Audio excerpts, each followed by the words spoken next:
Present here. Data science replaces guesswork and gives our client the edge they need to win. Improvisation in the field of data science will be achievable with more development and innovation in artificial intelligence and machine learning. To know more about this, I request Madam Madhumita, Assistant Professor, Department of Computer Science, whose area of research is natural language processing, to enlighten us with information on data science. Over to you, ma'am.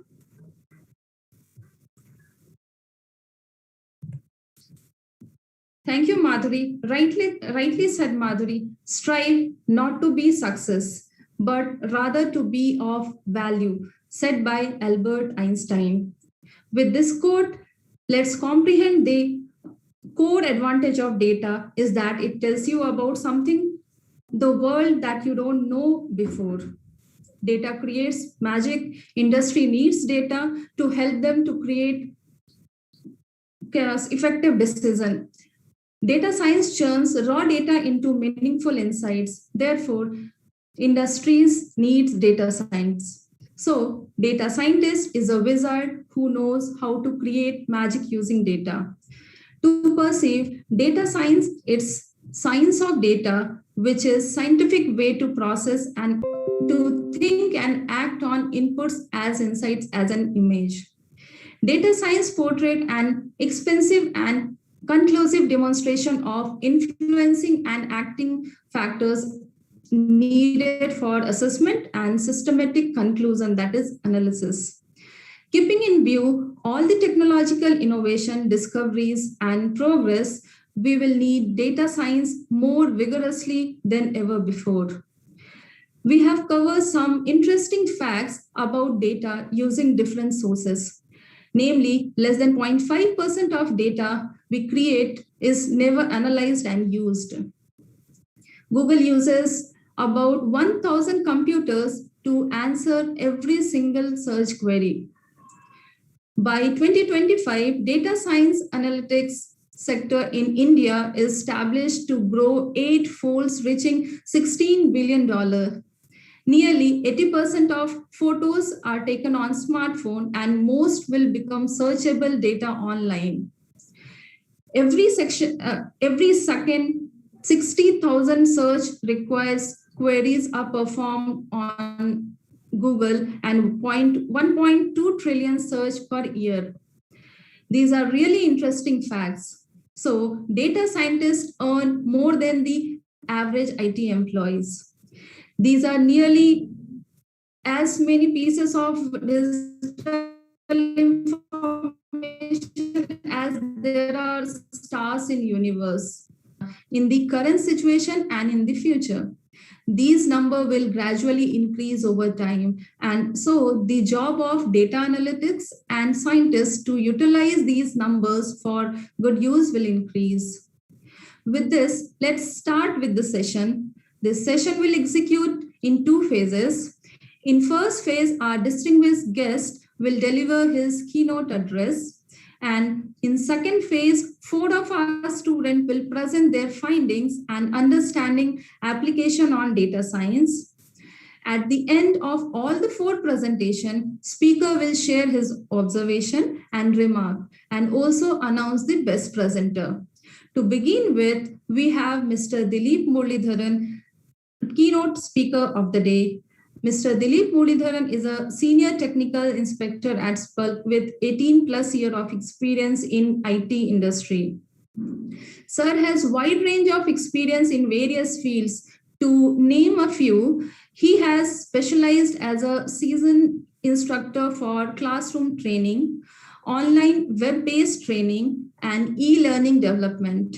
He is proficient in business development, selling and upselling education services. To add a feather to it, he is also a solution architect for education enablement for technical and end user and many more. So, on behalf of Saundarya Institute of Management and Science, Department of Computer Science and Pure Science, I extend a warm welcome to you, sir. I also welcome our principal, Dr. Suresi Hegari, and CEO of Saundarya Institute of Management and Science, Mr. Kirtan Kumar. We welcome all the student presenter Ms. Bhavya T, Ms. Chaitra S, Ms. Shilpa, and Ms. Thanuja M. We welcome all the teaching fraternity and all my dear students. Thank you. Thank you, ma'am. It's really very curious to listen to sir. So now I request sir, Mr. Dilip Muralidharan, to take over the session. Over to you, sir. Thank you for the warm welcome. Let me quickly share the slide deck here.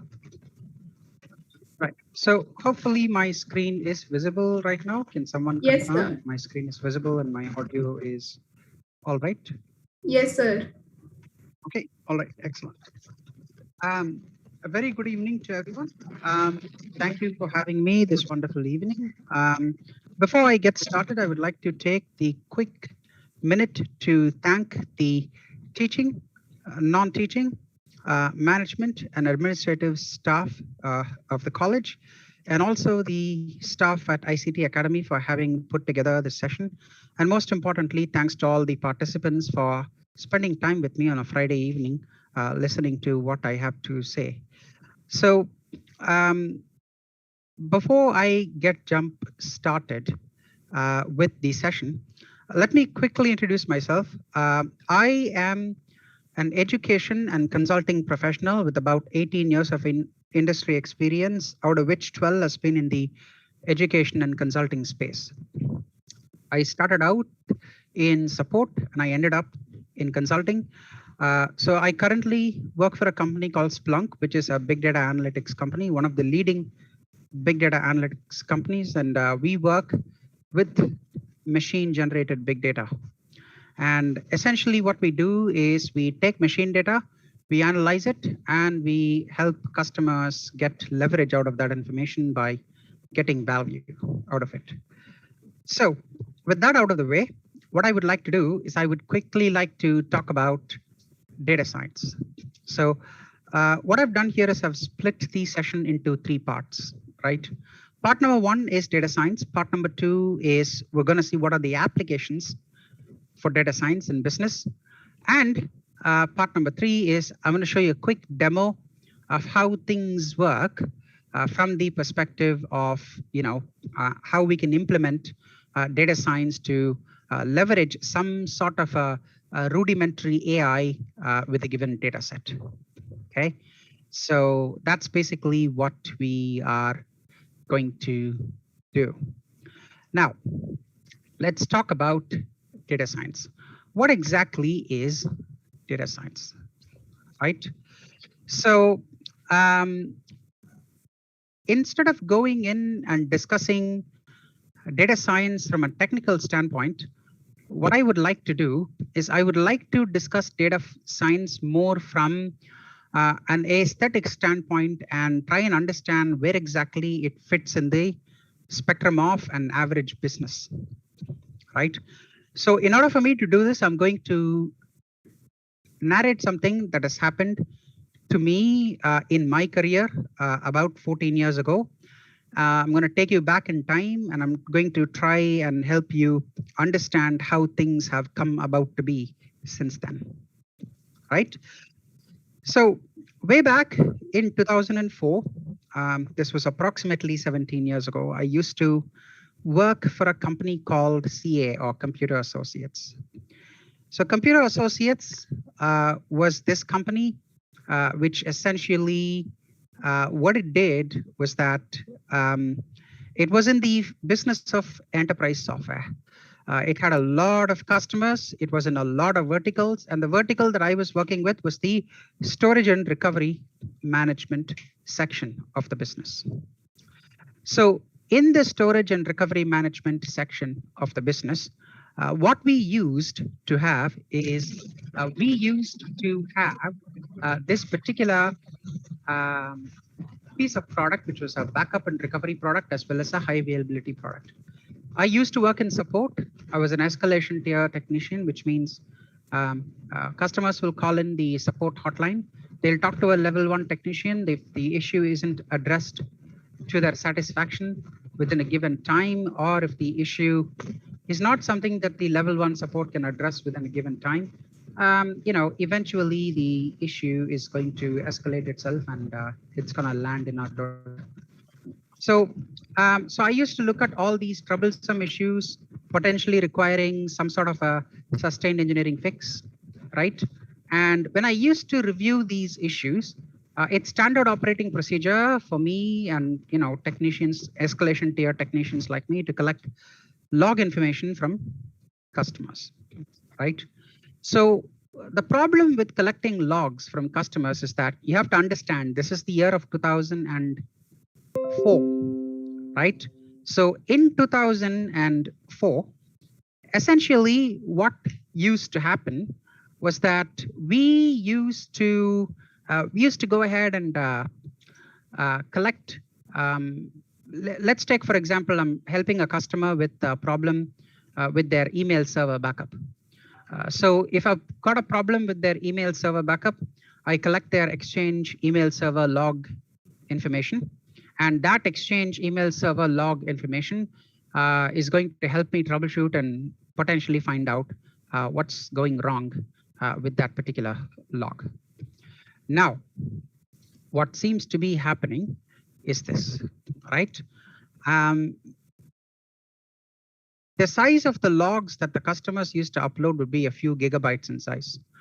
Now, that's not a big problem because if you compress it with WinZip or whatever, it turns out to be a few megabytes because text files get about 99% compression ratio. And they'll upload it to our FTP site. I can download it. The problem comes when I actually uncompress those files and I try to open it with some kind of a text file. You see, opening a very large text file in a text editor in itself is a problem.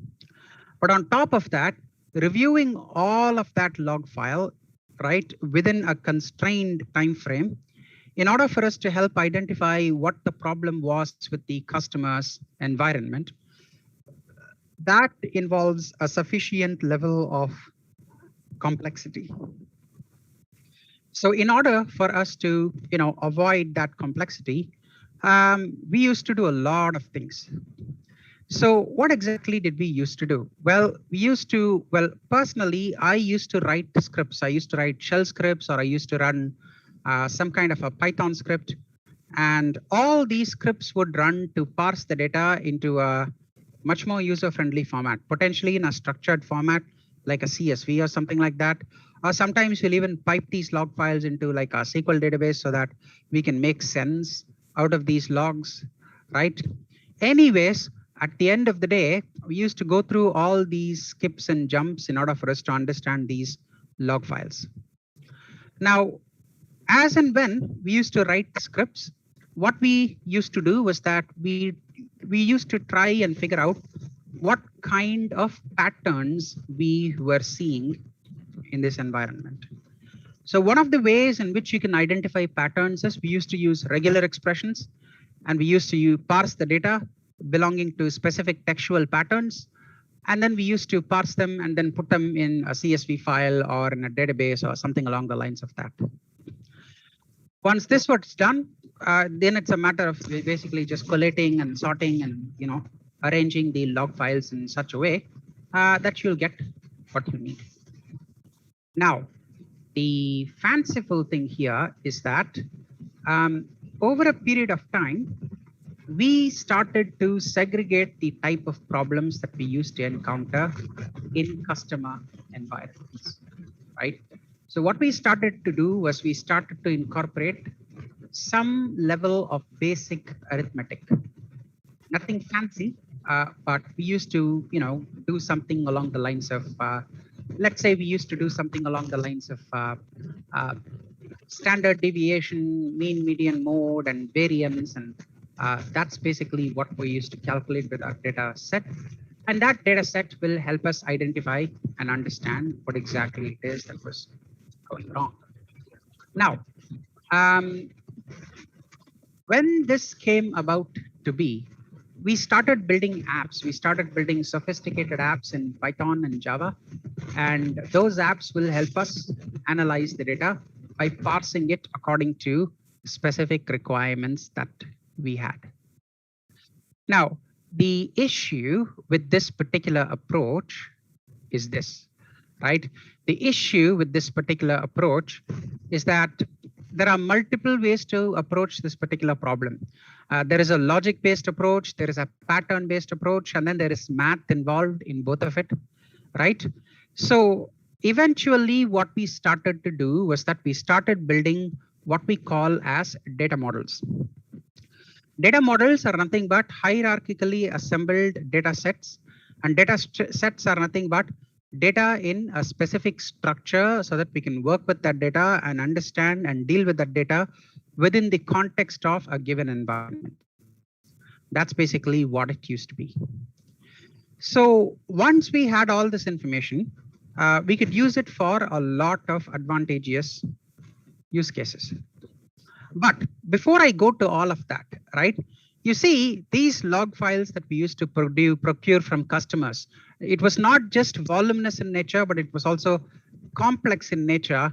Unfortunately, at that point in time, way back in 2004, we actually did not even have a name for this problem. Today, we understand that this problem actually has a name.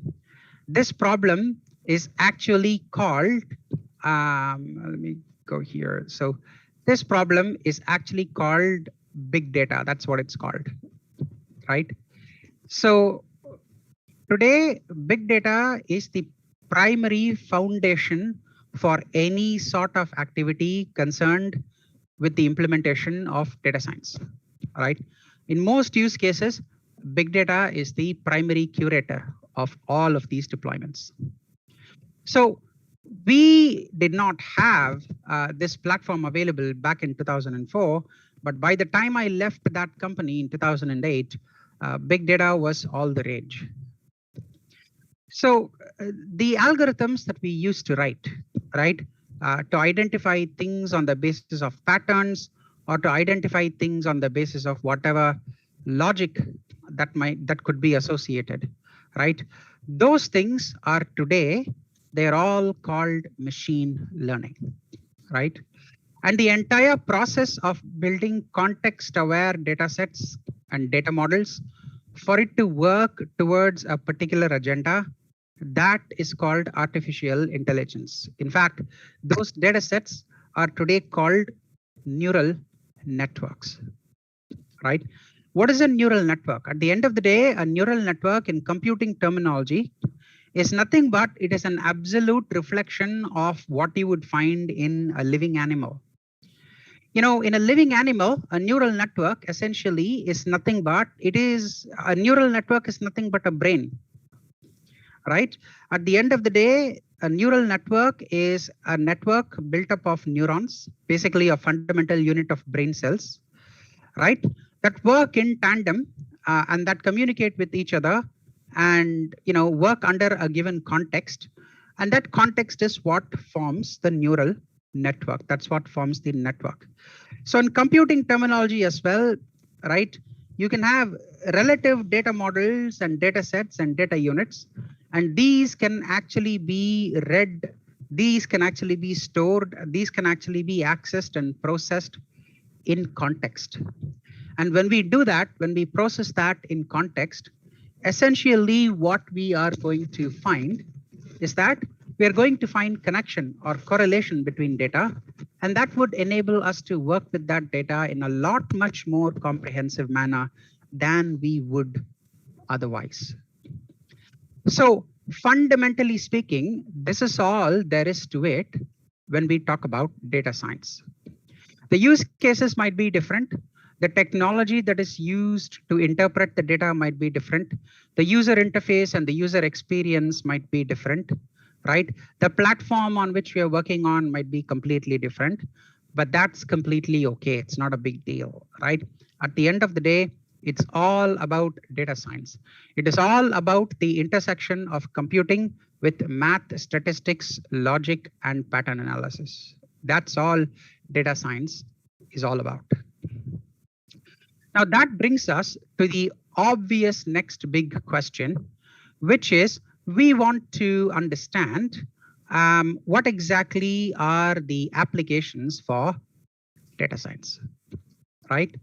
So, well, in order for us to understand what exactly is the application for data science, we have to look at a few examples. Again, this is something that I am not talking about in absolutes.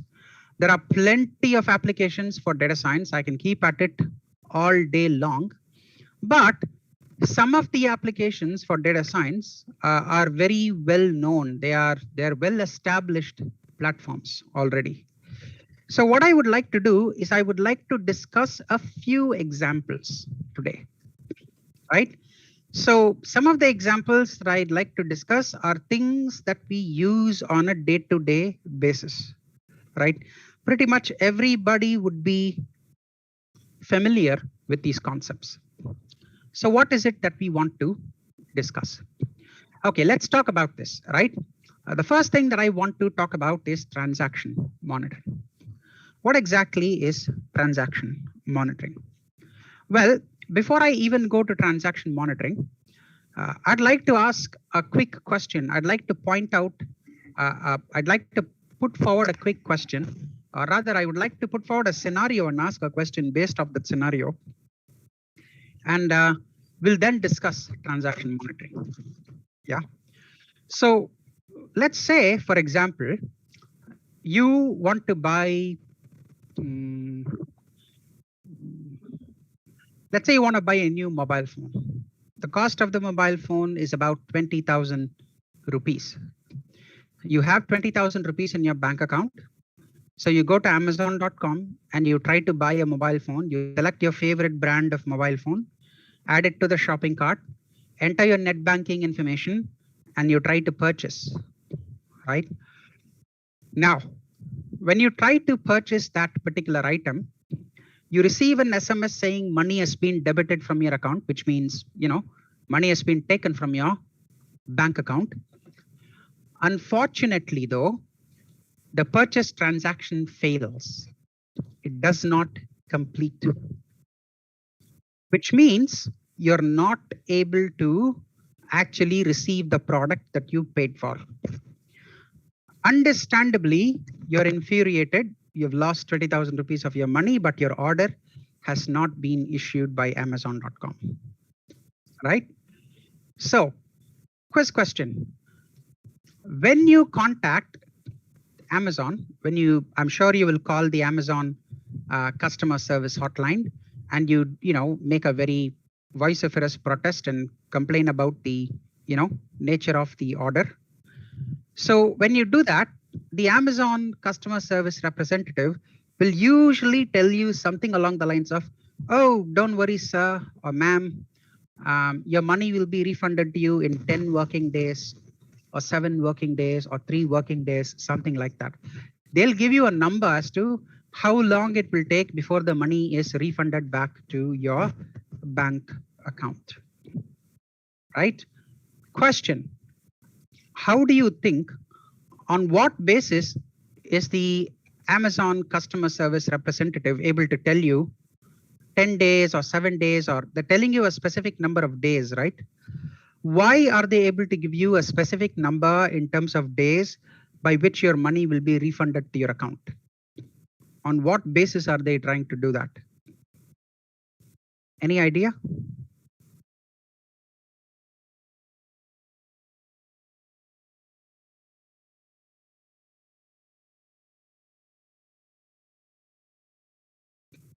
On what basis is that customer service officer telling you a specific number of days, 10 days, 7 days, 3 days, 2 days, something like that? Sometimes with some websites, it's 24 hours. What is the basis by which that statement is being made? That customer service representative is telling you your money will be returned. There has to be some objective basis, correct? What is that basis?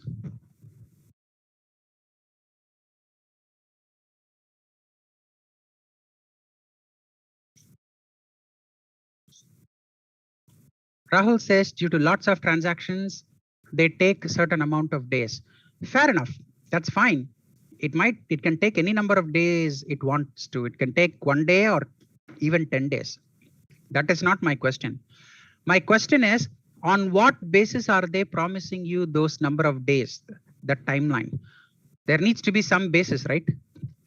If you have 50 bananas at home, you might offer to sell 20 bananas or maybe even all 50 bananas, right?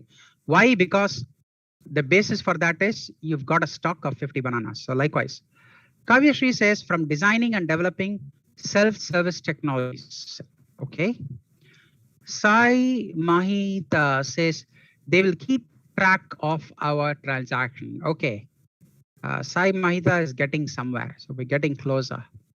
Anybody else wants to comment?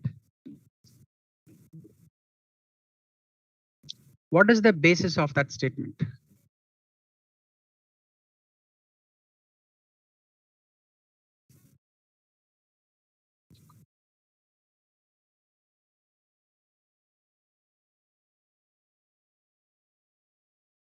They'll view our transaction in our databases. Correct. All of that is correct. But what's the basis? All right, I'll tell you what the basis is going to be. The basis on which they say your money will be refunded to you in like 4 days, 5 days, 6 days, 10 days, whatever, right? The basis for that is nothing but it's a piece of technology. And that piece of technology is actually called transaction monitoring. That's what it's called. It's called transaction monitoring. So this transaction monitoring is what is used to figure out how long it would take for that money to be refunded to you. Okay. So transaction monitoring is an integral part of all of e-commerce transactions. Without transaction monitoring, there is no e-commerce business at all. It's a pretty simple and straightforward thing. When you buy something online from an e-commerce website, there are two pieces of information that is recorded. Information number one is going to be your customer, is going to be your order ID. Order ID contains customer information. Order ID contains what is the name of the customer, what is the products that the customer ordered, what is also the quantity of the products that the customer ordered. Those are all the pieces of information that you will have in the, the order ID. Along with the order ID, another record called transaction ID will be generated. Transaction ID will contain information about not just the products and the quantity that was ordered, but the transaction ID will also contain information about how much money the customer paid, through what mode of payment the customer paid, right? And it will also tell you whether or not the actual payment was made, what is the shipping address to which the products or services will need to be shipped to. This is what is contained in the transaction ID. Which means for every successful order, you need to have an order ID and then you need to have a correlating transaction ID. If you don't have an order ID or if you don't have a transaction ID, essentially what that means is that you are facing a transaction that was not successful. You are potentially looking at a transaction that failed. So understandably, you wouldn't want to have a transaction that failed. So you'll go ahead and you'll make sure that, if the payment was failed, you'll obviously try to cancel the order. If the payment was taken, but the order was still not issued, you will try to refund the money. So when you call the Amazon customer service representative, even before you call the Amazon customer service representative, transaction monitoring has enabled transaction integrity on the e-commerce website, which means that order is already being refunded even before you called the hotline. All that the customer service representative has to do is they have to tell you how long the actual refund is going to take. Now, the other thing that data science has empowered us today is predictive analytics. What exactly is predictive analytics? Predictive analytics is forecasting on the basis of data. That's what predictive analytics is. We use predictive analytics in a lot of ways. We use predictive analytics in, let's say, for example, we use predictive analytics when it comes to our weather forecasting. We use predictive analytics for stock market forecasting. We use predictive analytics for something along the lines of, let's say, figuring out what our future sales figures are going to be given a particular sales data, right? All of that. So that's what predictive analytics says. We then have media and entertainment. What exactly is media and entertainment? Well, there's plenty of science. Let me ask you a quick question. Name any app that you use for you to watch movies or serials on your phone or on your computer. What apps do you use? What are the OTT apps you use?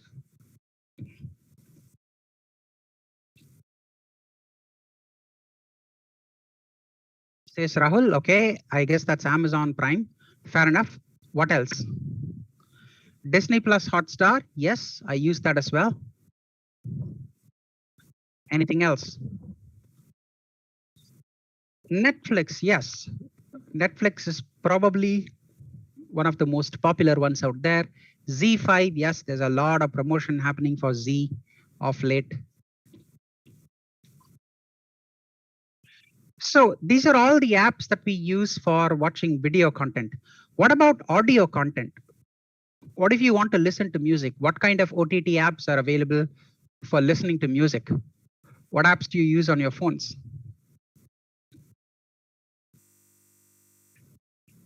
Wink, yes. Spotify, yes, absolutely. Wink Music, Spotify Music. There's also Amazon Prime Music. There's Geo, Savan. There's plenty of options available out there. Now, all said and done, what is the most common behavior between all these OTT apps, whether it be video apps or whether it be audio apps?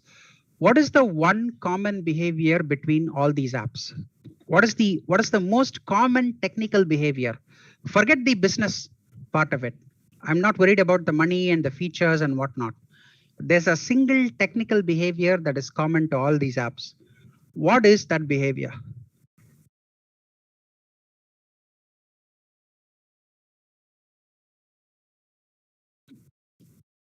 They'll recommend us the most watched genres by the user. Absolutely. Rahul nailed it on the head.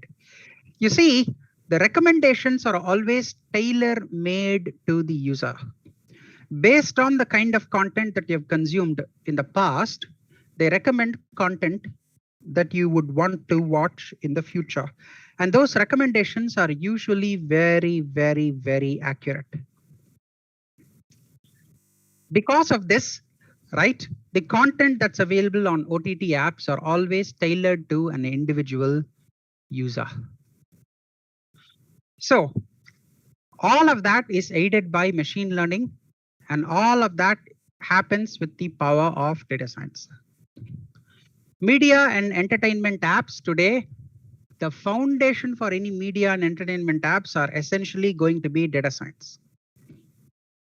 In fact, even film distribution in theaters is now governed by data science.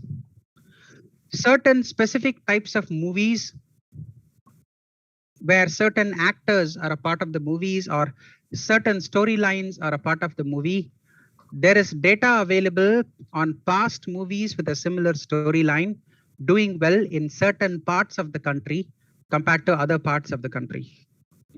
All right, which means there are more movies distributed across more theater screens in those places where the movie has been very successful compared to the fact that that movie has been less successful in other places.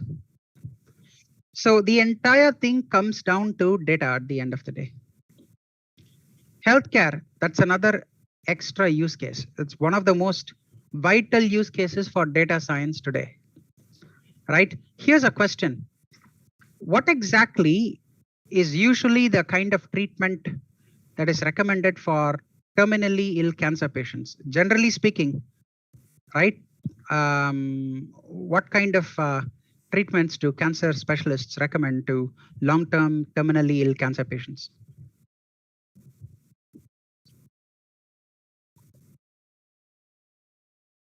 Any guesses? What's the recommended course of treatment?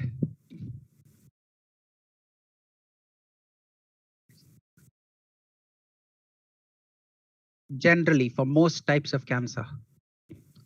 Any idea?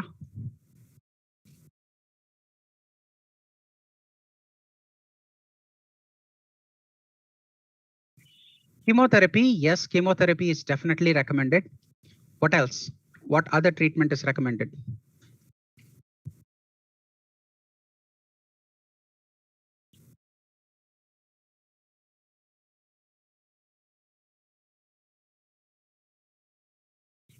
What about radiation therapy? Is that common? It most certainly is. Now, what is the disadvantage of chemotherapy and radiation therapy? Well, the disadvantage of chemotherapy and radiation therapy is that until 5-10 years ago, survival rate for radiation therapy for terminally ill cancer patients was less than 7%, which means 93 out of 100 people will not survive the treatment due to anaphylactic shock. Now, what has improved? In the past 5 to 10 years, machine learning has come into the picture.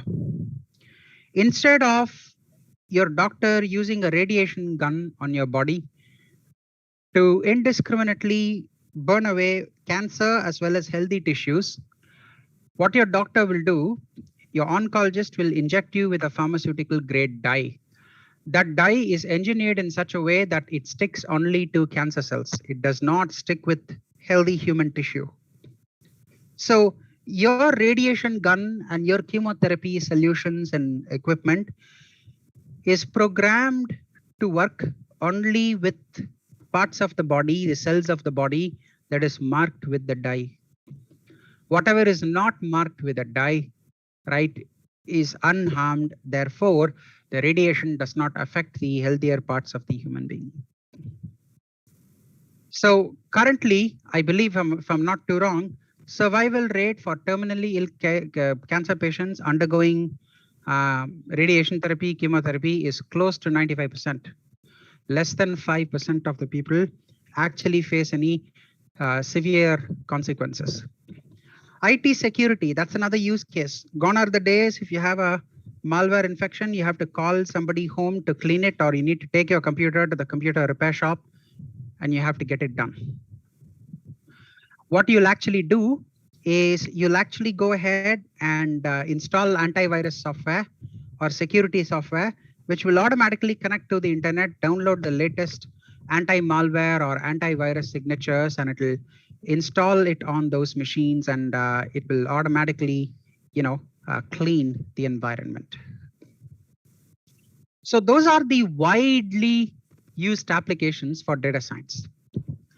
Now, at the end of the day, any implementation of data science that we do, it happens with the help of math.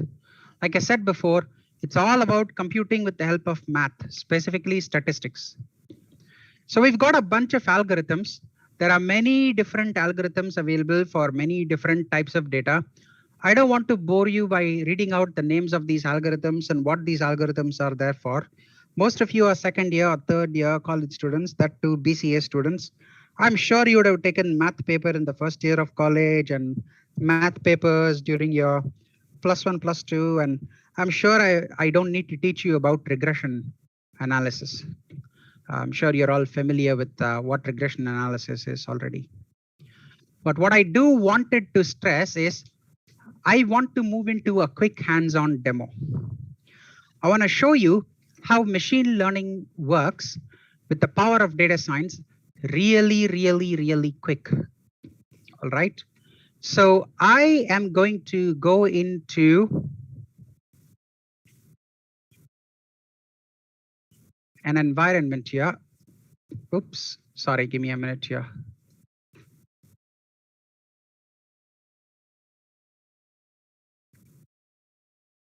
Okay, looks like I forgot to log on.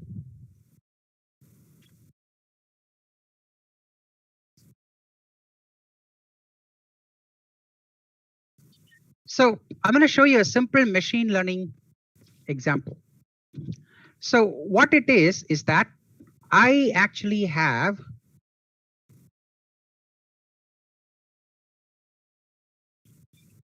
an IT service management infrastructure. This service management infrastructure, what it does to me is that it allows me to monitor online sales for a given company, for a given product, right? Or for a given set of companies.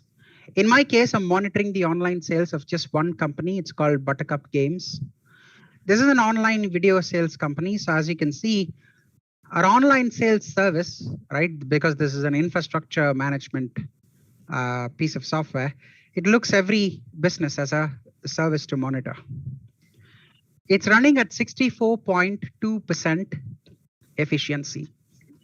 Now, what I want to know is in the future, what exactly is going to be the status of the this online sales service? In the future, when I say in the future, I'll say immediate future in the next 30 minutes. Because online sales is real time, remember that. So what I have is I already have a machine learning toolkit that is working in my environment. And what I will do is I can actually go to the predictive analytics dashboard. So I have already configured, I'll select a service. The service I want to monitor is online sales. And I'll also select the algorithm that I want to use. That's going to be the linear regression algorithm. This algorithm has already been run. It's already collected historical data. And now it tells me in half an hour's time, it's going to degrade by 58.14%. I can even hit the cost analysis button over here. That will tell me what are all the key performance indicators or the KPI, which is going to go ahead and which is going to figure out which are all the KPIs that are contributing in what way to this service score coming down. Okay, so if I wait for a minute or so, I'm pretty sure that will get displayed. There you go, it gets displayed. But this in simple is data science working in action. This is machine learning in action. Okay, so what I would like to do is this. I'd like to share some quick tidbits on what exactly are the future trends looking like in the field of data science. So there's a lot of examples. I don't think I need to give you, 10 different examples for you to work with. But one of the things that I want you all to pay attention to is a company called Neuralink. Neuralink is a company that was founded by Elon Musk, the same person who founded the Tesla electric car company and SpaceX, the SpaceX exploration company. And essentially what Neuralink is that it's a small electronic device. It can be attached to the human cerebral wall. And what I can do is I can directly communicate with the human brain. And there's a lot of possibilities. We can reanimate activity in people with disabilities. We can use such devices for palliative care, right? We can help disabled people lead a better quality of life, right? So the use cases are endless. Please go look up YouTube. There's plenty of histories, plenty of lecture, plenty of interview on Neuralink. So with that, it's been about 45 minutes since I got started. So thank you for all the time that you've given me this evening for me to talk about data science. I am going to wrap up my session here, and I'm eager to hear from the presenters on their subject matter. If you wish to get in touch with me after this session via email, if you want to send an email and if you want to chat, you'll find my email contact information here.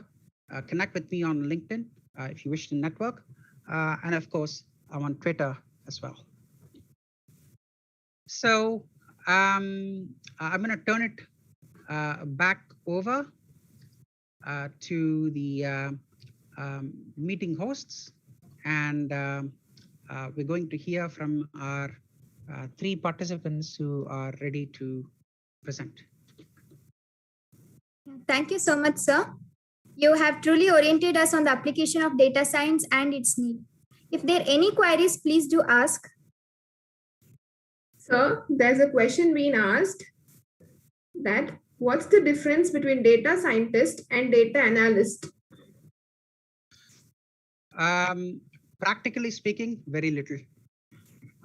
If you're talking about the IT industry as a segment, if that's the scope of the discussion, different companies have different names for the same job requirement and for the same job detail.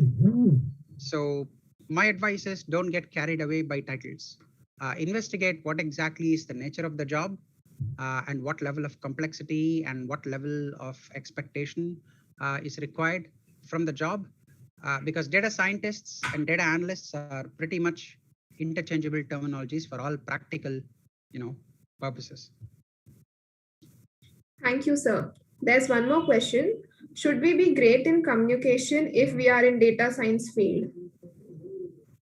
Communication skills are a foundational set of skills, and it's not just data science, but it doesn't matter what industry you go into, whether you go into the tech industry or whether you go into the administrative sciences or whether you go into civil services or whether you're a public servant or whether you're going to be an engineer. Good communication skills are always, worthy. So everybody should strive to develop better communication skills. Thank you, sir. There's one more question. In data science field, is in particular the best for common people? I'm not sure if I'm the most qualified to answer this question because this is a very broad question. Is data science field in particular best for common people? Well, I'm not sure what is the definition of common people, but if the question is being asked from the perspective of job opportunities, then yes, I most certainly think data science is going to bring in a lot of job opportunities. It's going to open up a lot of opportunities in the near future. So I would certainly recommend everybody pay attention and see if they are interested in working in the field of data science. Again, it's not I'm not saying this is the do all end all, but it certainly has the capacity to pan out very well for people starting out right out of university. Thank you so much, sir. Thank you, sir. Now let's start with the student presentation session. Now I request Bhavya T, student of second year BSc, who has done certifications on web design and development, Ordina Robotics, and she is elected as the secretary of IT Forum at SIMS. Bhavya, over to you.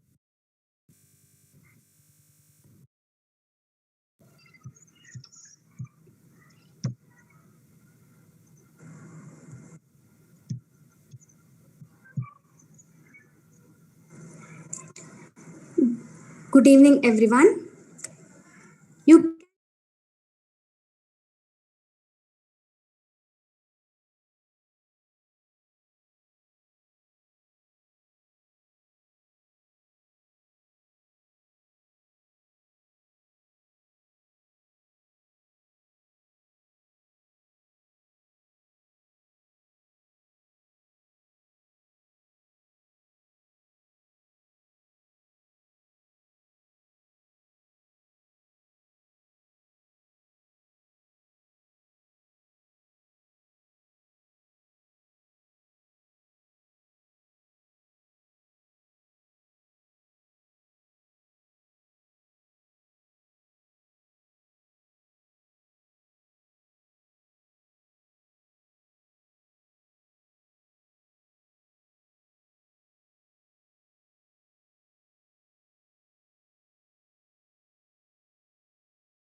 What is data science in agriculture?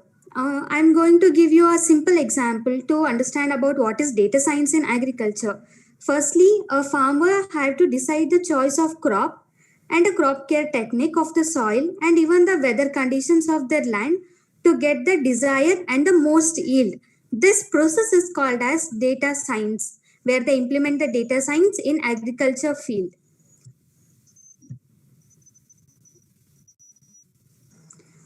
Agriculture is the backbone of Indian economy, but the industries currently needs more support than any other. India is a country of over a billion population, out of which over 70% of population lives in the rural areas. With 40% of the country's workforce, agriculture is the major industry and the influencer of the India economy. We all know once in our lifetime we need once in our life we need a doctor, a lawyer, a policeman and a teacher, but agriculture lacks institutional attention support from banks in terms of loans and farmer welfare schemes and suffer from a myriad of disasters depleting groundwater levels in rural areas, climate change, unpredictable monsoon or lack of it, droughts, floods, unfair price fixing policies of produce migration of farmers towards the cities in search of better employment. For these lacks, now data science is here for rescue.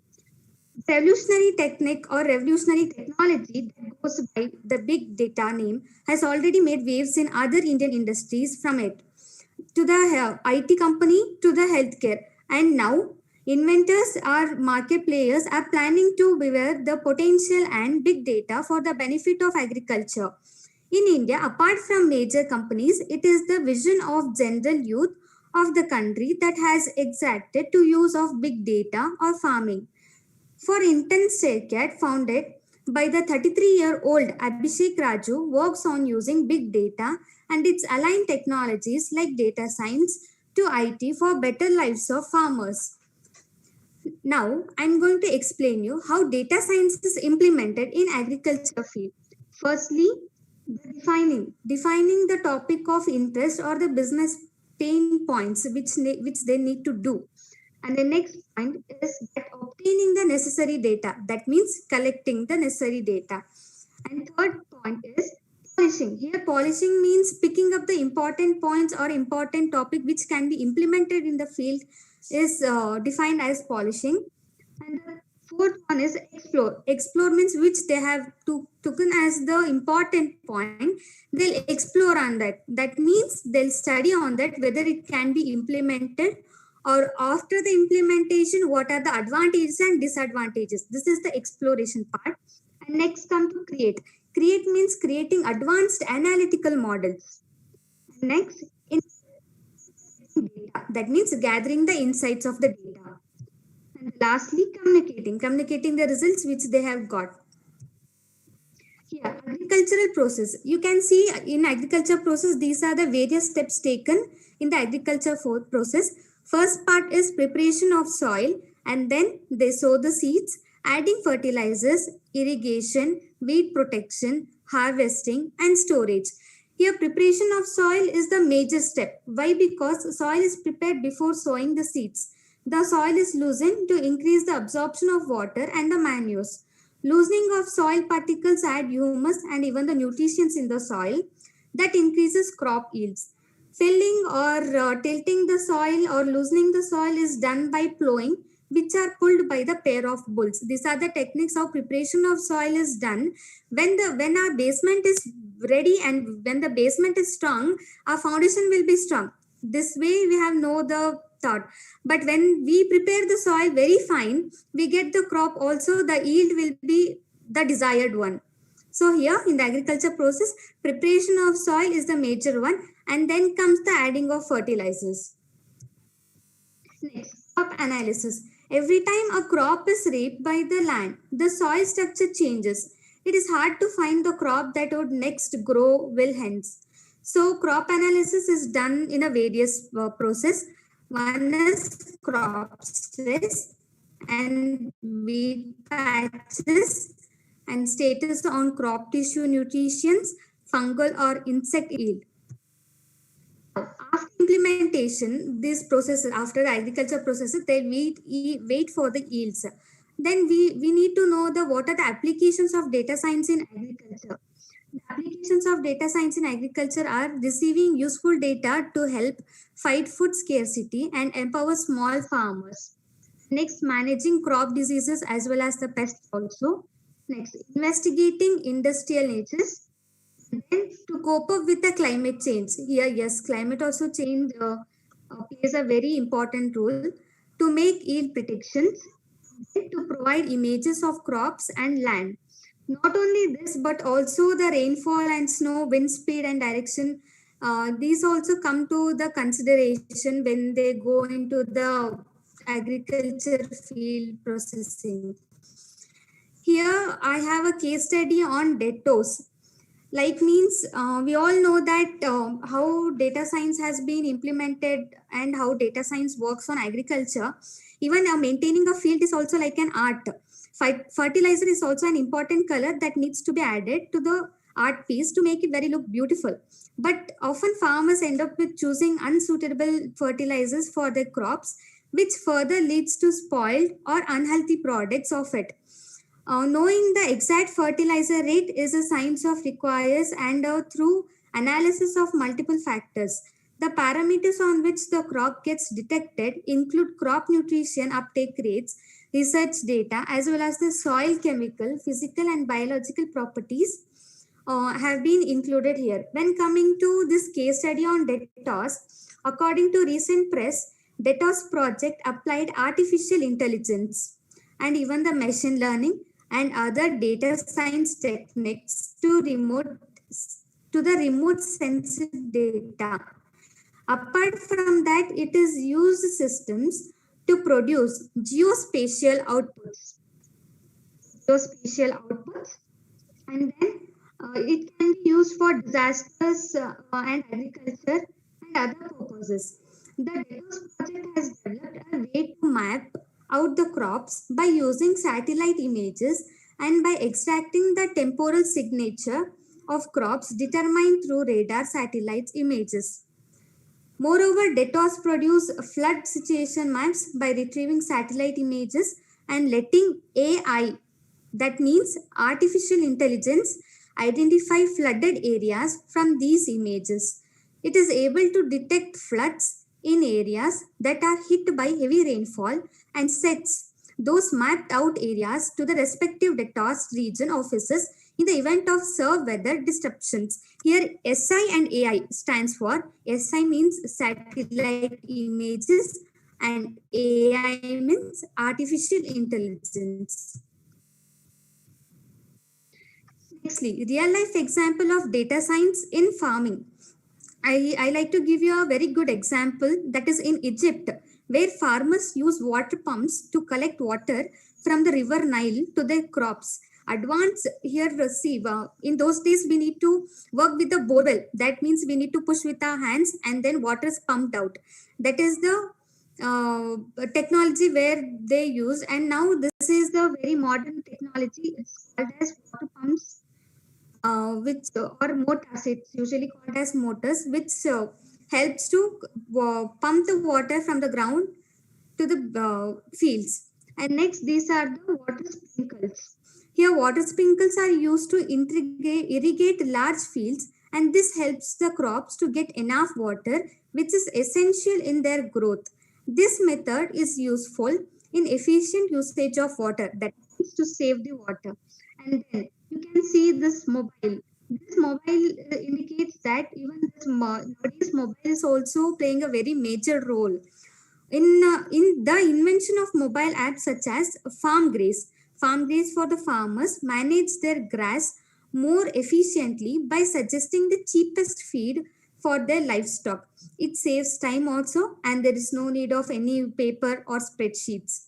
This helps in working faster and being accurate in and off of the field. This transportation indicates the modern modern technology of the transportation method.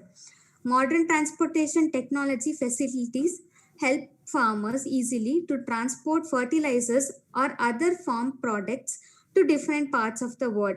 Here, for example, I'll take Dubai and Africa. Why? Because consumers in Dubai will get fresh carrots from Africa on the same day when the carrots leave the garden in Africa. Isn't it look very interesting?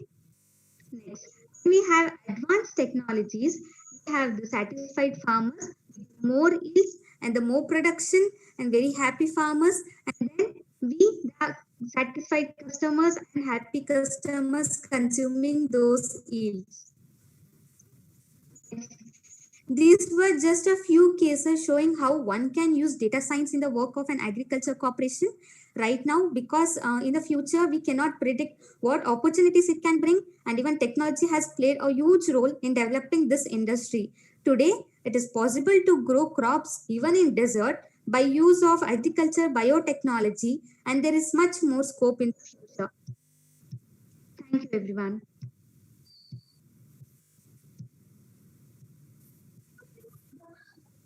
Thank you, Bhavya. It was indeed a very informative talk. Today, you have oriented us how DATA's project applied data science technique with few real-life examples. Thank you so much. Now, I request our next participant, Ms. Chaitra, student of second year BCA, who has analytical brain and done various certifications on robotics, CSU, NPTEL. Chaitra, over to you.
itself data science and done certifications on Python with data science from NPTEL, Salesforce certifications by ICT Academy too. Shilpa, over to you.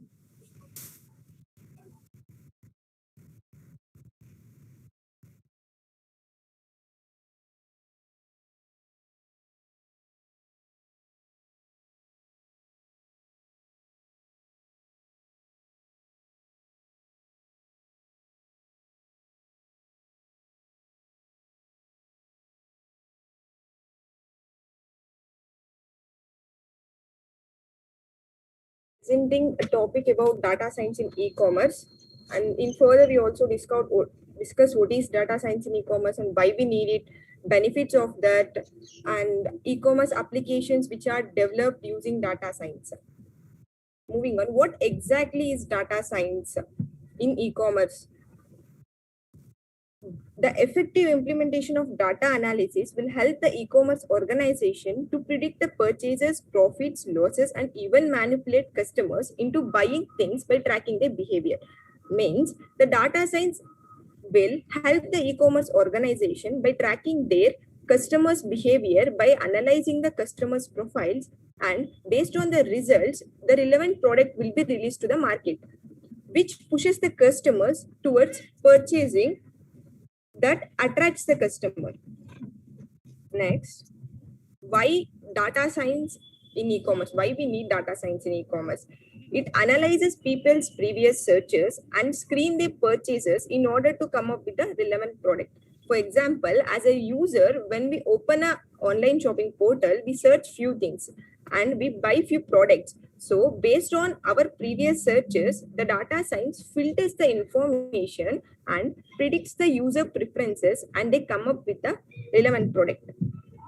Benefits of data science in e-commerce. First, tracker shoppers' buying journey. Here we can understand the customer opinion towards the product.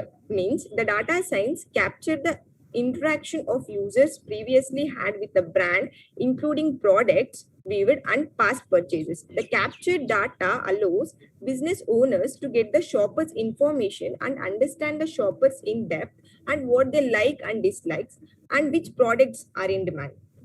Next, personalized experience. Means when for example, when browsing products on Amazon, people are frequently attracted by recommendation lists such as customer who viewed these items also viewed, inspired by browsing histories. This recommendation list were generated based on millions of online shoppers databases.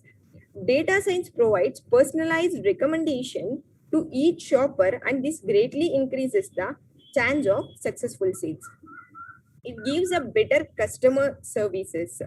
The data science helps improve customer services in many ways by sending out questions and collecting customer feedback, which help to improving the service quality and reduce the chances of bad services. Next, improved buyer sentiment analysis.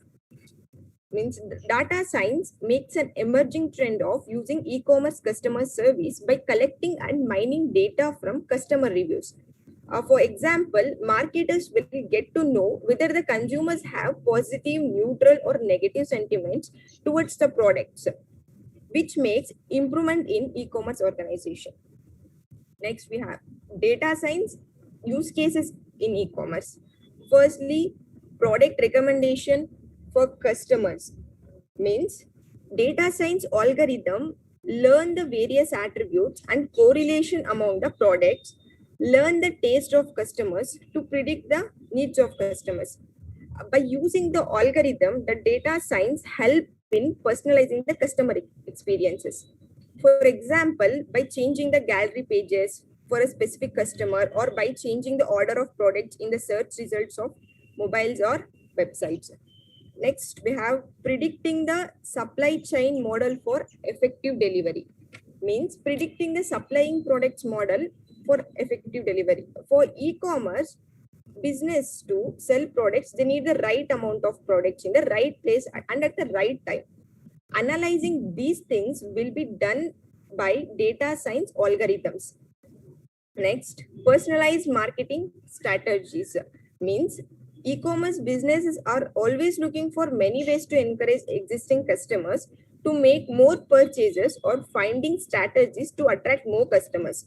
For this, data scientists are contributing by designing data science algorithm for various strategies. Next, I'm going to discuss about applications of data science in e-commerce. First, market basket analysis. The market basket analysis works on the concept if a customer buys one group of item, they are more or less likely to buy another set of related item. This is one of the most traditional tools of data analytics, which retailers have been profiting of for years. And market basket analysis works on this principle by predicting the chances of customers' purchasing behavior. Inventory management. Inventory management is a key because our organization has invested money in purchasing capital is lying idle till it is sold. Inventory refers to a stocking of goods. If retailers need to manage inventories effectively so that even if there is a sudden rise of high in sales, supply remains unaffected. In order to achieve that, the stock and supply chains are thoroughly analyzed. Price optimization. It is calculated with the help of machine learning algorithm, which analyzes a series of parameters like the flexibility of prices, taking into consideration the locations, buying attitudes of individual customers, and competitor pricing. Selling a product at the right price, not just for the customer, but also for the retailer, is an important task. The price must not only include the cost to make the product, but also the ability of a customer to pay for that product, keeping in mind competitor prices as well. Location of new store. Location analysis is an important part of the data analytics. Before a business can decide where to open up their business, it is crucial to analyze plausible businesses, locations to settle on the best one. The algorithm used in this case is simple. The analyst analyzes the data, giving importance to graphics. The coincidence in zip codes and location gives a basis for understanding the potential of market. Then the conclusion. India is the world's second largest e-commerce market, and the data generated from this is huge. Our top e-commerce gains use this data to fish out their most working and least working items to fine-tune their market. Then they can easily push the favorable items through the search engine to attract more and more customers. Then identifying the trend helps the companies to optimize their price range and manage their stocks for benefits. Data science is just a collective word, and the prospects are many within this technology field. The further and success of data science depend on how quickly one can realize the potential of this field and making themselves prepared for upcoming opportunities. Thank you. Thank you, Shilpa. Data science in e-commerce.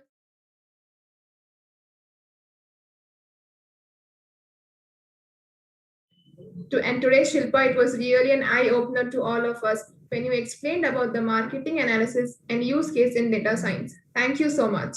Now, I request Thanuja, student of third year BCA, who's a positive thinker, and she has also done her certification in various domains, such as Python and Android app development.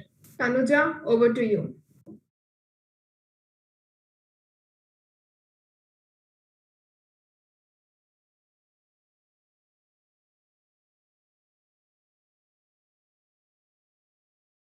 I'm going to present on role of data science in healthcare sector. Data science is rapidly growing to occupy all the industries of the world today.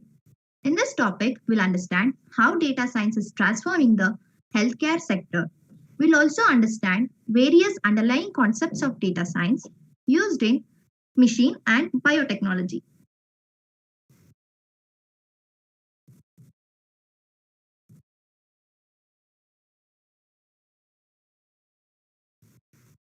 Firstly, we'll know why data science is used in healthcare. Data science plays important role in monitoring patients' health. According to a study, the data generated by every human body is 2 terabytes per day. This data includes activities of the brain, the stress level, heart rate, the sugar level, and many more. To handle such a large amount of data, now we have more advanced technology, and one of them is data science. With the application of data science in healthcare, the healthcare has improved a lot. And here are some of the benefits of data science. It has reduced the waiting time of the patient, proper treatment is provided on time, risk of treatment failure is reduced, the number of availability of staffs are increased. Next,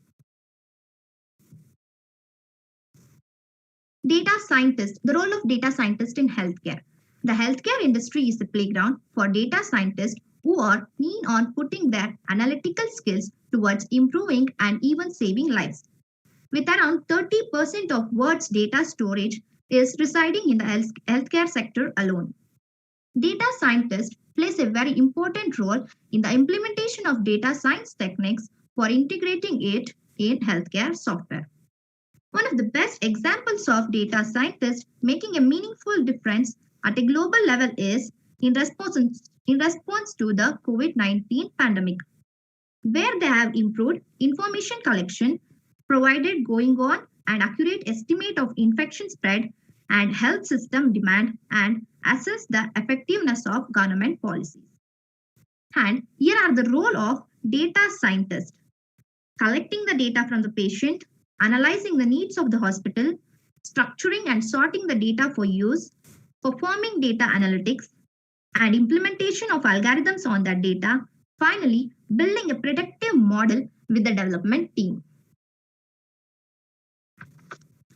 Now, let us go through some of the major applications of data science in healthcare. Medical image analysis. In medical image analysis, data science is used in recognition of scanned images to find out the defects in human body and provide an effective treatment. These medical image tests include X-ray, sonography, MRI, CT scan, and many more. In this image testing, data science algorithms are used, and most common algorithms are anomaly detection algorithm, image processing algorithm, descriptive image recognition algorithm. Anomaly detection algorithm is used in identifying conditions such as bone fracture and bone displacement. Image processing algorithm is used in analyzing image and enhancing image and denoising them. Descriptive image recognition is used in visualizing and extracting data from the image, interpreting and making use of it to form a bigger picture. Predictive analytics in healthcare. Here, a prediction is made by collecting the data, analyzing the data to search patterns and correlations in it. Then, a predictive analytics model is built on the top of the data science that makes prediction on the condition of the patient.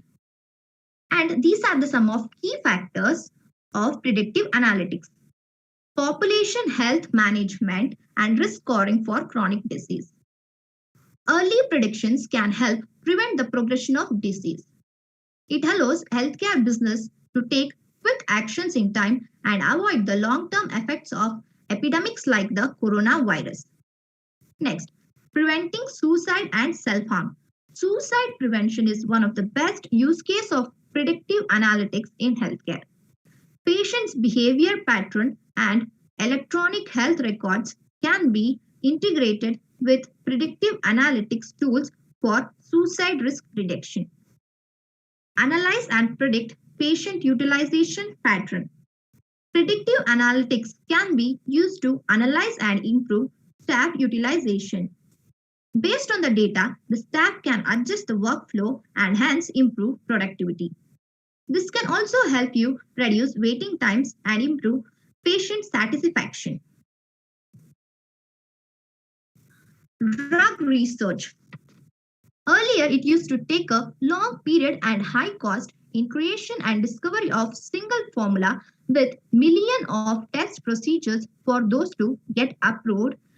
But even after so much of effort, some formulas used to get rejected. So, with the help of data science, this process is shortened and made much more efficient.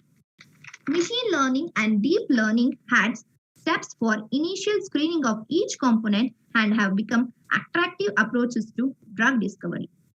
Machine learning algorithm. Machine learning algorithms are used to develop various models for predicting chemical, biological, and physical characteristics of compounds in drug discovery. Deep learning algorithm is used to identify specific types of cancer and imaging solutions that use deep learning to identify rare diseases for specific types.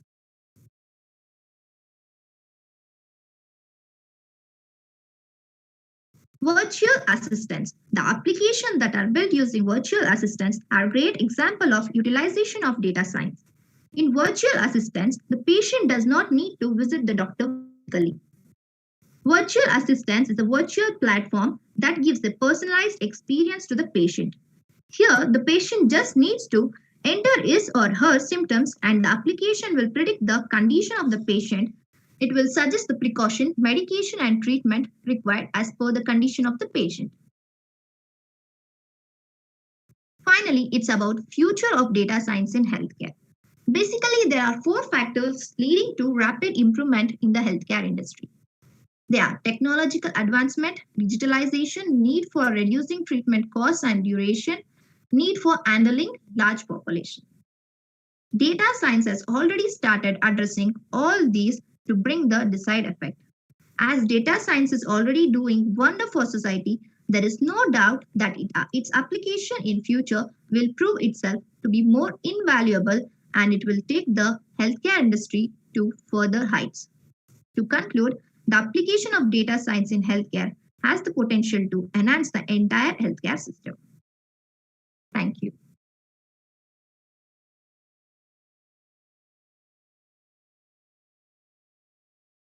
Has completely oriented us how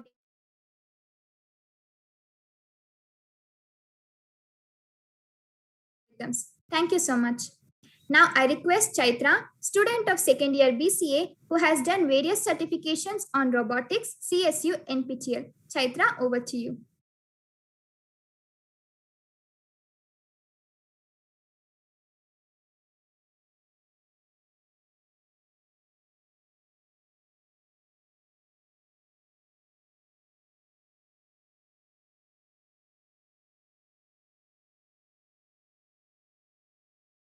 In general, a data science is a professional responsible for collecting, analyzing, and interpreting extremely large amount of data. Now let us go deep to actual topic, role of data science in banking. Now I am going to present how data science used in banking. Banks are now utilizing the data science to proactively detect fraud and provide customer with high level of security. This is done by monitoring and analyzing users' banking activities to find out any suspicious or malicious pattern. Why is data important to bank? Data enables banks to optimize and streamline the internal processes with help of machine learning, artificial intelligence, and robotics. As a result, banks can increase the performance and reduce the operating cost. Banks also leverage the online and offline channels efficiently to improve the customer increases. Going to next slide.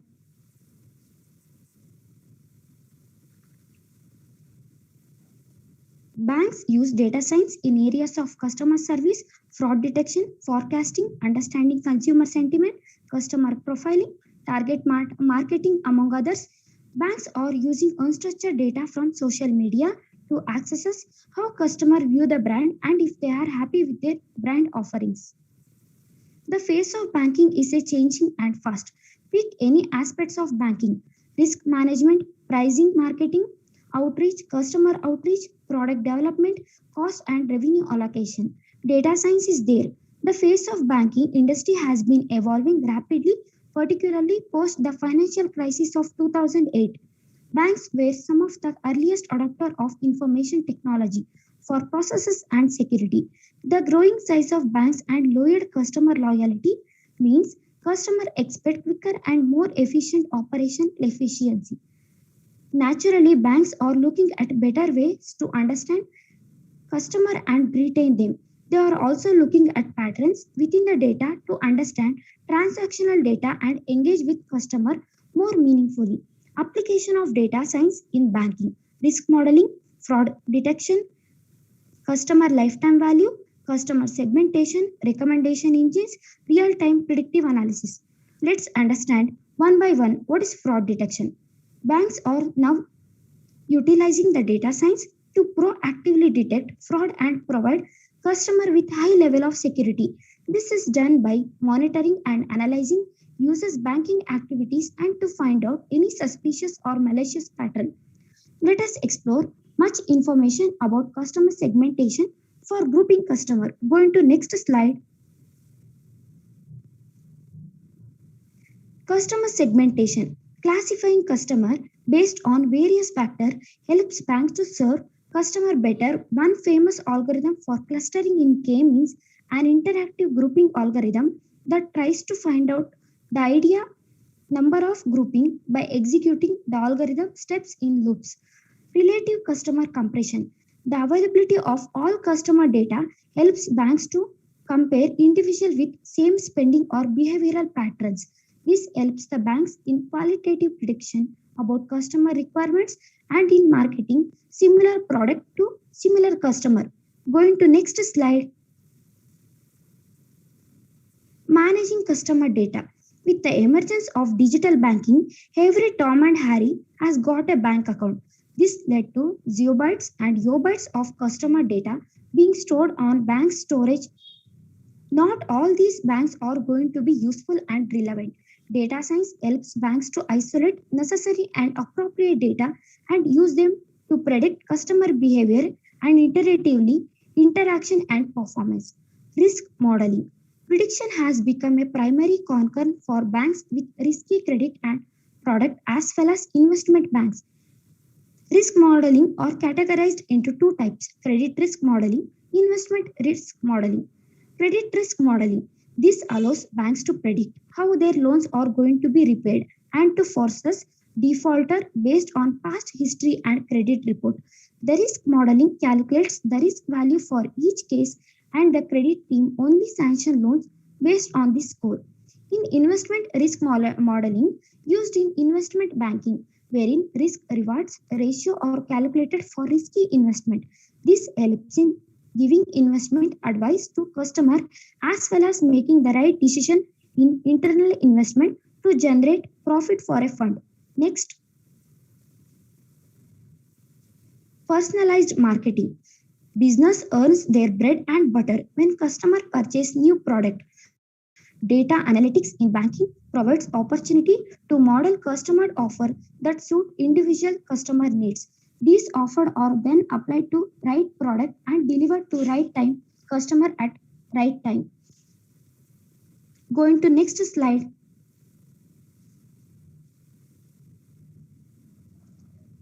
Real-time predictive analysis. In banking sector, every user transaction is treated as a source of data on which analytics can be applied to decipher useful prediction and information. Predictive analysis is a process of using computational algorithm to predict futuristic events and trends. The use of data analysis in banking has come to rise mainly for these prediction. There are mostly two major prediction types. Relative time analytics allows banks to understand the current problem that distribute their business. Predictive analysis that enables banks to realize a future problem and to select appropriate steps to take necessary preventive action to mitigate any possible impact on business. I would like to end the topic by concluding that we conclude that data science in banking plays a major role. Banks all over the world analyze the data to provide better experiences to their customer. There are several key areas like fraud detection, risk modeling, customer lifetime value, real-time predictive analysis, etc. Thank you.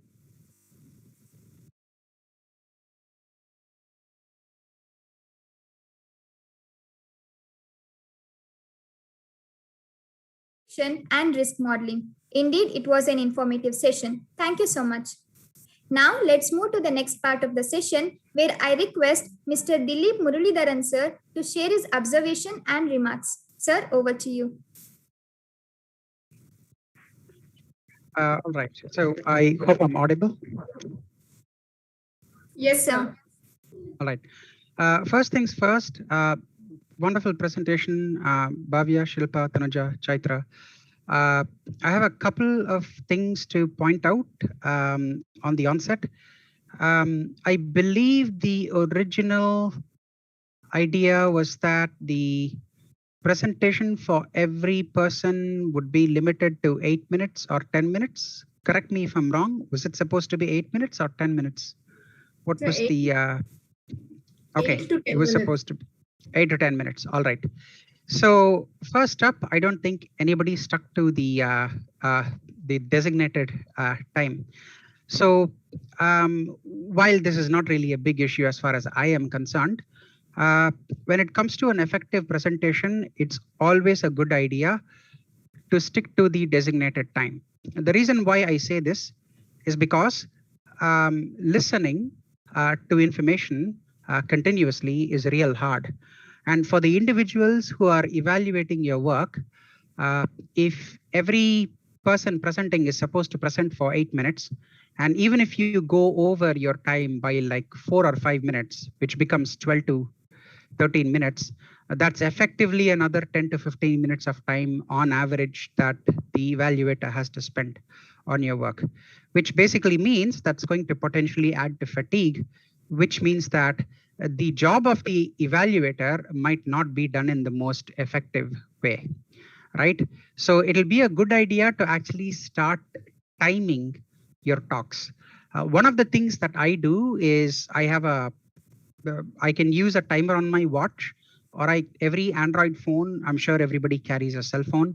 Every Android phone has a timer. Just put the phone on silent and turn on the timer and run your timer. And you can keep a look at your, you can just peep at your phone every now and then, every couple of seconds to make sure that, you've got the time right. So that's point number one. Point number two is that I believe every slide deck had some transition animation, like blinding or sorting or boxing, something along the lines of that. While PowerPoint is a wonderful tool and it allows you to get very creative with what you want to do in terms of your presentation, the biggest problem that I've observed, especially during the pandemic when we are presenting online, especially in India, is that most of us are not on high-speed internet connections, which means all these presentation transitions, all the transitions, animations, they're all going to be converted into video, and it's going to be telecast over a low quality, low latency Zoom or WebEx or Google Meet connection, which means there is a break, not even a break in the actual video content, but because it occupies bandwidth, there is also a break in the audio content. I actually noticed this today as people presented. Whenever somebody moved from one slide to another, the transition animation actually eats your bandwidth, and your voice seems to sort of break up for those few seconds when the transition animation happens. Regardless of whatever kind of presentation it might be, it's always a good idea to completely remove any and all transition animation for all of your presentations. While transition animations might be fantastic, the only place where they might work without actually impacting the presentation is when you're locally presenting that from your desktop, projecting it into a projector, and your audience is actually live participants sitting in front of you. If you're going to be presenting over the wire, transition animations are going to be pretty bad for you, right?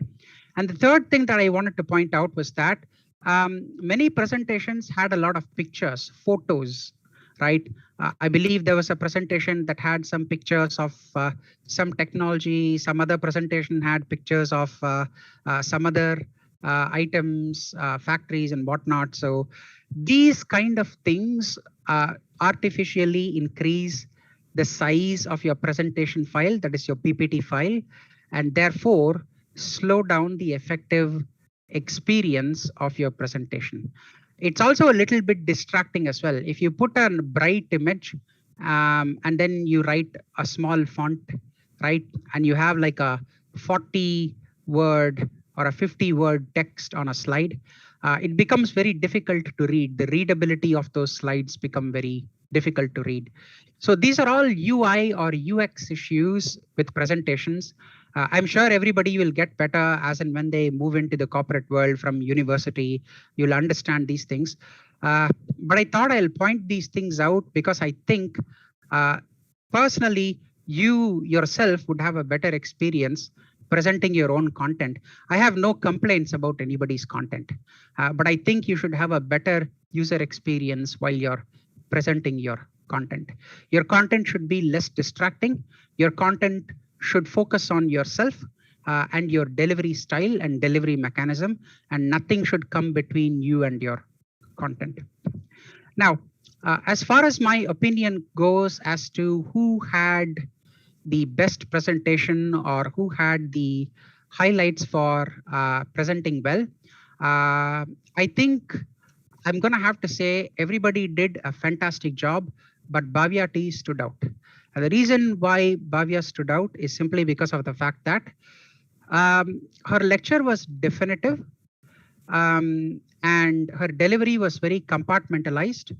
And she got into specifics about a case study about where, you know, a farm-based app or an agricultural automation app was involved, right? I think it was the Datos clickstream mining company, which was mentioned in her presentation. And it was mentioned very prominently and it was discussed very prominently. So if this had been a corporate presentation, I'm pretty sure that Bhavya's presentation would have gotten a lot of attention and a lot of eyeballs. So if I have to give it to somebody, I would definitely congratulate and give it to Bhavya. So that's my feedback. Thank you. Thank you for your valuable input, sir. Congratulations, Bhavya. Now, I request Professor Madhumita Madam to share presidential remark.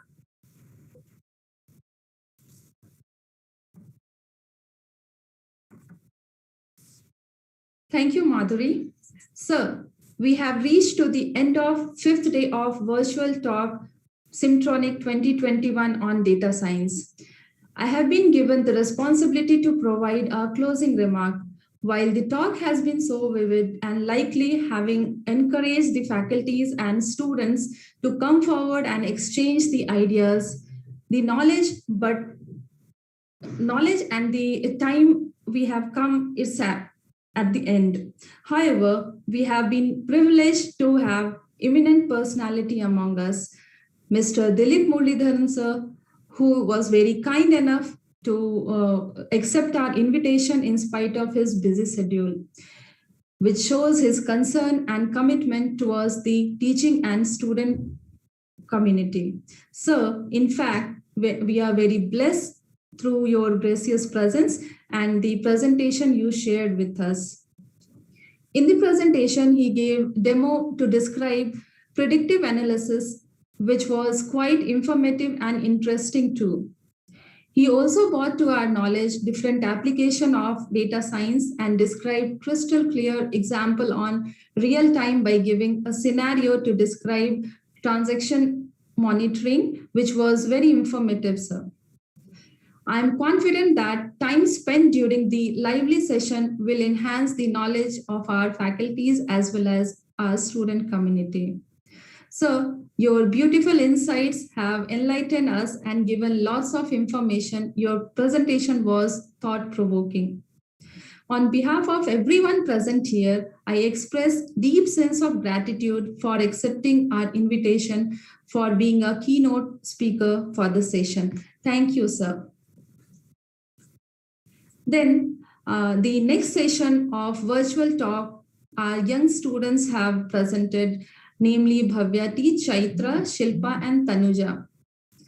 They all have oriented various application on data science, such as analysis of crop, preparation of soil for high yield. They also explained how to have a price optimization and different algorithm used for medical image analysis too. One of our students explained very clearly on a customer segmentation, real-time data processing, how data are monitored and analyzed in banking sector, and many more.